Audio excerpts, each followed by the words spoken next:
Hey, Crystal, how are you? This is Norm, obviously, and I wanted to walk you through just one of the many things we're going to do. But this is for a client named Jason Matthews, who's a financial planner, great guy, good friend of mine. He's actually in the Bay Area in California, and what we do is he does a lot of YouTube videos, so we set up his YouTube channel and videos. We do his social media, and also we put things on his blog and send out a weekly email. So a lot of work with him. He uses Constant Contact. He's one of the only ones. So I'm going to log in.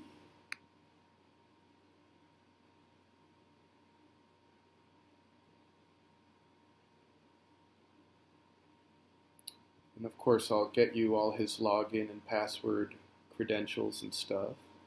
But I'm going to show you how we set up his emails. My internet's very slow today.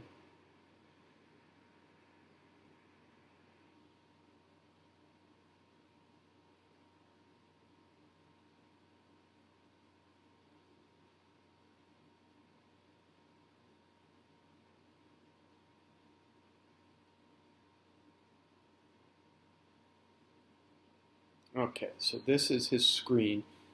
Instead of creating a brand new email every time with like the fonts and his images and his links and stuff, I try to, as much as possible, use an email campaign that we already sent out, and I just copy it, rename it, of course, but copy it, and then just use it like as a framework and make whatever changes. So if we wanted to start fresh, we would use this create, but we don't want to do this.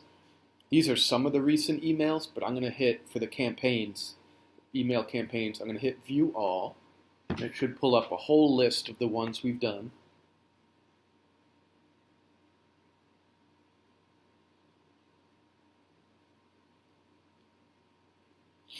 Okay. And it comes up with the little preview that you could click on. In the more section is where you could copy it and make a new one. So I'm just going to pick something that I knew we sent out recently. Well, it doesn't matter. This one, it shows you when it was sent, of course. So we know when it was sent. If they're scheduled, where it says sent here, so if we created it and it's scheduled but it hasn't sent out yet, it'll be a different color and it'll say scheduled and for when it's supposed to go out. And then if it's just a draft like this where it's never been sent out, it just says draft. So I'm just going to take this one and copy. What I had to be efficient is this is the title. I have this on a separate document. I'm going to use this exact same thing on his blog, his email, and I use this on YouTube as well. So I'm not rewriting the whole thing. So this is the title, this is the YouTube link, and then I wrote some text. So I have this all ready. So when I go into, let me just copy and paste this. And when we start this new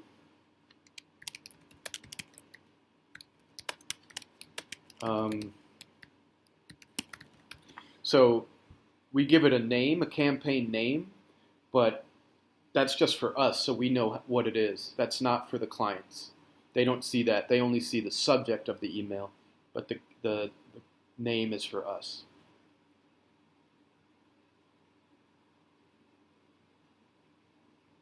Oh my God, the internet's slow. It's Philippine style.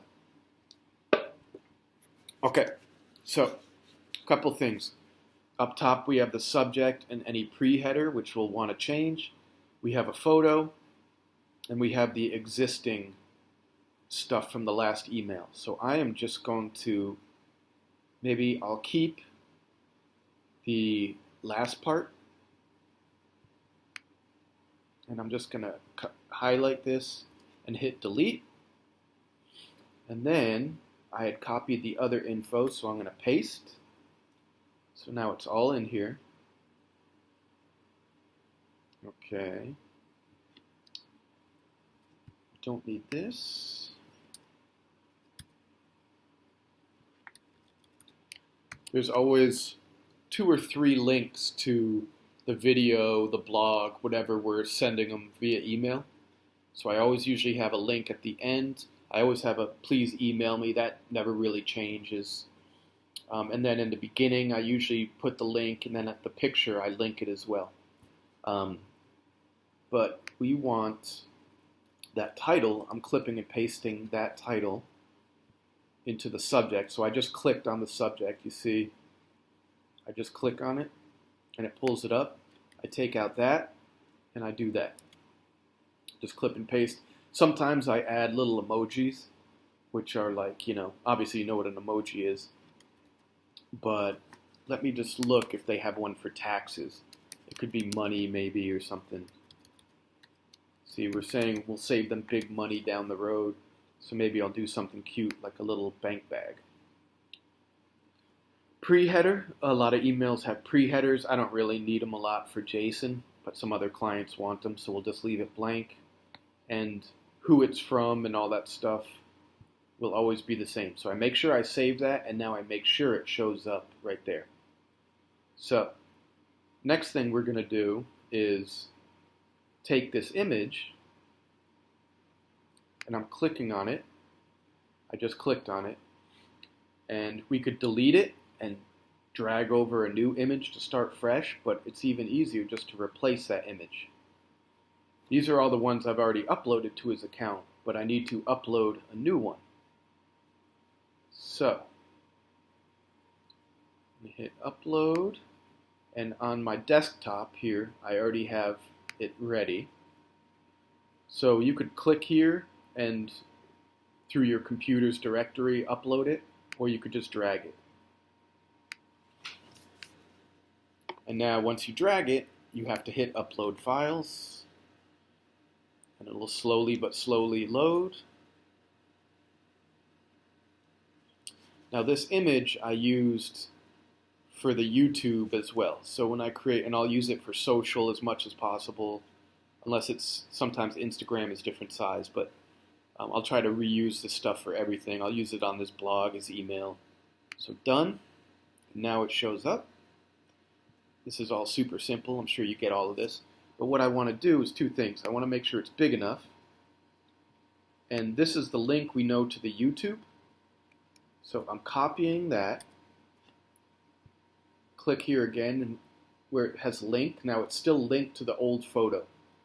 So we have to change that link. So we could remove the link and start over, or we could just edit it and put in the new link, insert. But with all of these, you'll want to make sure it has the correct links, and you'll want to actually test them afterwards as well. So now we have the video and the correct link. We have our subject. We clipped and pasted this. Let's put another link in the beginning to the video as well, the same exact link we just did. Maybe right here in this video.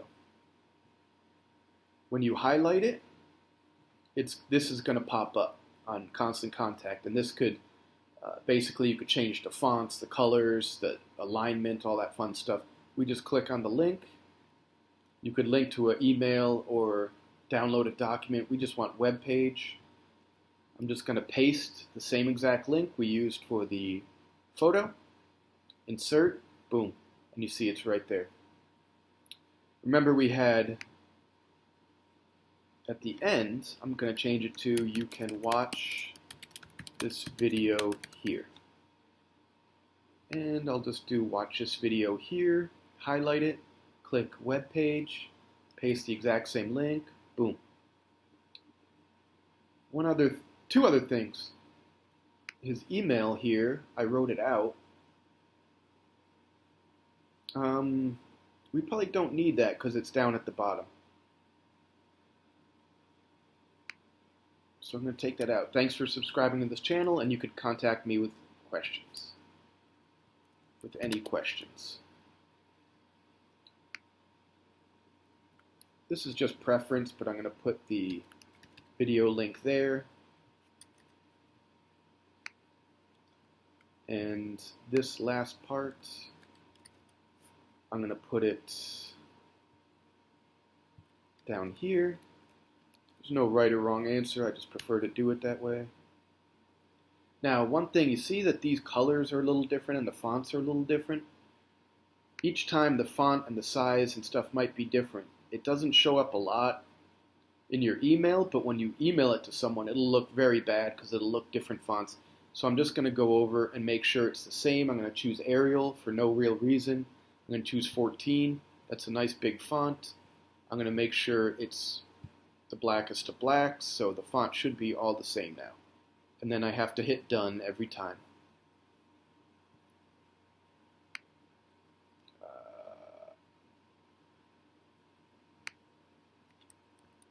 Okay. These stay the same. That's why we copied it instead of creating a new one, so we don't have to add those. It's pretty much all set. Remember to hit save, especially with shaky internet or, a website could go blank and you have to start over. I actually should hit save every time I do one of these elements. And once it saves, you'll know it'll pop up. Okay, so it goes blue again, you know it's saved. Excuse me. Check and preview. You could send a test, which you want to do every time, especially in the beginning, but I still do it because I make a million grammatical and spelling errors and do stupid stuff. So this will pop up. That was a preview you could read through, but you could also send yourself a test email. So just put in your own email address, send now, and it'll show up in your email. However, I find it usually ends up in your junk mail, but it sends it immediately so you could look. Close out of that. Once you look at the email that it's actually going to appear as in when you receive that test email, if you have any changes, you go ahead and make them and save it. If not, we're going to continue, which goes to scheduling.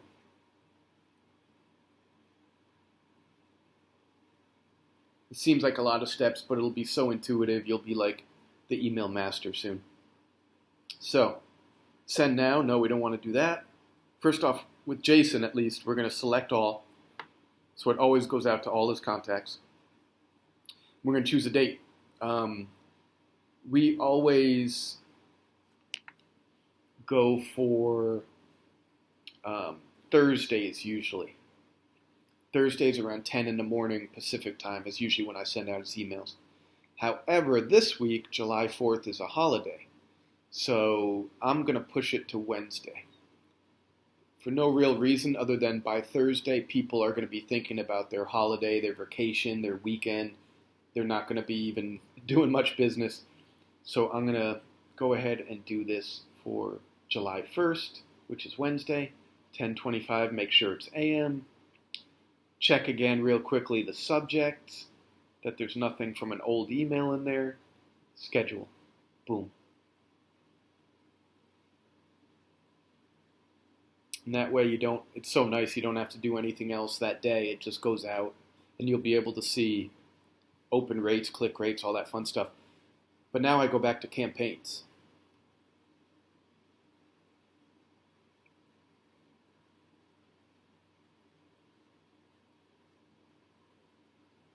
And now we have this new one with the new name. Remember, that's not the subject, but just what we're naming it.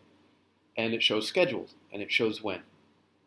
So we know it's all good. If we wanted to make a change at this point, we can't make a change when it's already scheduled without unscheduling it, which is fine. If you see anything wrong, something looks out of place, a tiny misspelling, anything wrong, no problem at all. You just hit unschedule, then you'll hit edit. Then after it's done, you'll just save everything and hit continue and just reschedule it again. It doesn't take long, but we want to make sure to double check these things. So that's it. That is Constant Contact, Jason Matthews, who's a financial planner in California, and this is his weekly email. Thank you so much, Chris.